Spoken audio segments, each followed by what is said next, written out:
नमस्कार, आप देख रहे हैं खबरी चौक। आखिरकार राष्ट्रपति के दत्तक पुत्र कहे जाने वाले पहाड़ी कोरवा परिवार को रायपुर मरीज ले जाने हेतु एम्बुलेंस 26 घंटे बाद उपलब्ध हो सका और मरीज की रास्ते में मौत हो गई। पिछले 26 घंटे से अधिक समय से वे एम्बुलेंस का इंतजार कर रहे थे, जिसका खबर कल ही हमने दिखाया था। 108 एम्बुलेंस की सुविधा पिछले कुछ समय में प्रदेश में बद से बदतर हो गई है, जिसका जीता जागता उदाहरण पहाड़ी कोरवा परिवार के परिजन की मृत्यु है। इससे पहले भी मरीजों को एक एक दिन का इंतजार करना पड़ता है।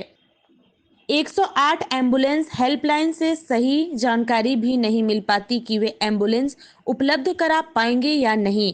बताया जा रहा है कि प्रदेश के राज्यपाल के दौरे के दौरान एक एम्बुलेंस उनकी सेवा में भी लगा था, जो कि एक प्रोटोकॉल है।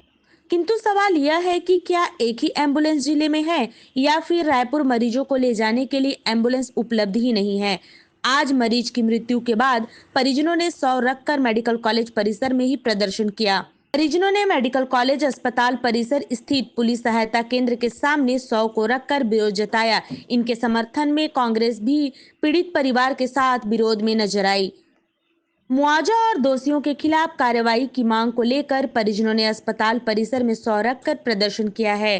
परिजनों का आरोप है कि पीड़ित को रायपुर रेफर करने के 26 घंटे के बाद एम्बुलेंस नहीं मिली। एम्बुलेंस लेट मिलने की वजह से सड़क हादसे में घायल पहाड़ी कोरवा को समय रहते उपचार नहीं मिली, जिससे जान चली गई। रायपुर ले जाने के दौरान पीड़ित की बीच रास्ते में ही मौत हो गई।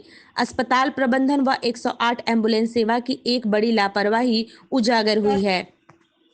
आज की मौत हो गई है। 100 को सड़क पे रख के आप लोग खड़े हैं, क्या मामला है बता दीजिए। 4 तारीख को राज्यपाल जी का कार्यक्रम राजपुर क्षेत्र में था।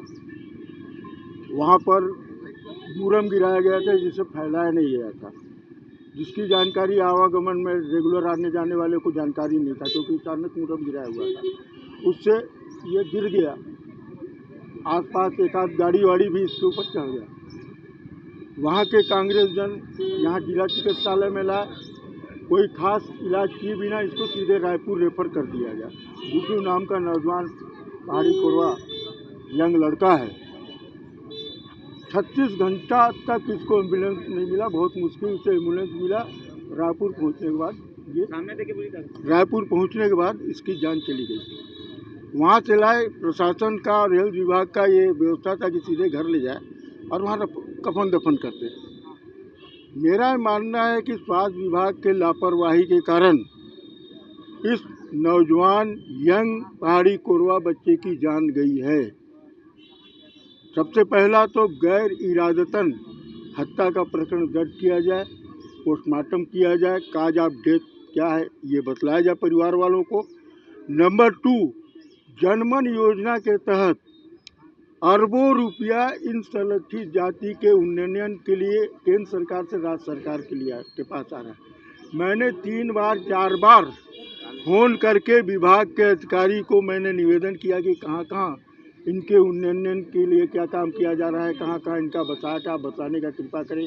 बताएंगे 2 महीना तक मेरे अंत में परेशान होकर मुझे सूचना के अधिकार के तहत लगाना पड़ा है, और सूचना के अधिकार के तहत मैं पेमेंट भी कर दिया हूँ।